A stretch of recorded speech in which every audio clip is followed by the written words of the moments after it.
2 anni e 5 mesi è questa la pena applicata per il tentato stupro ad una tredicenne all'epoca dei fatti. Aggressione avvenuta vicino alla fermata del bus, un patteggiamento che il giudice non ha concesso. Pena troppo lieve, l'imputato ora tornerà davanti al GUP. Il grave episodio era avvenuto nel novembre 2024 in un comune dell'Interland trevigiano. Secondo l'accusa, il giovane di origine senegalese si era avvicinato alla vittima ed aveva tentato di spogliarla, mentre un complice minorenne connazionale teneva ferma l'amica della tredicenne che era con lei. La prontezza di quest'ultima aveva scongiurato il peggio, si era divincolata dalla presa ed aveva colpito con un calcio il 19enne permettendo all'amica di fuggire. Il complice minorenne sta affrontando un diverso procedimento al Tribunale dei minori di Venezia. L'imputato ora potrebbe chiedere il rito abbreviato. La famiglia della giovane, che adesso ha 15 anni, si è costituita come parte civile assistita dall'avvocato Alessandra Nava. Non sono stupita, ha detto il legale,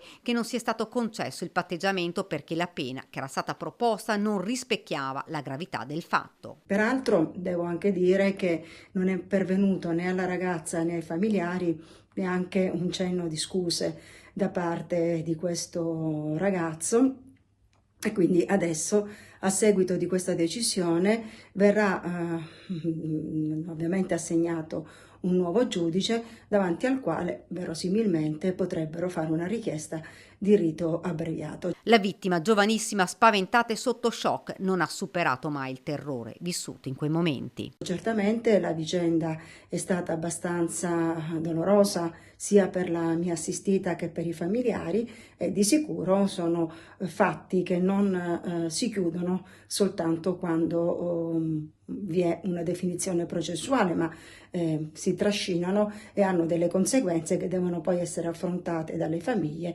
con interventi di altra natura.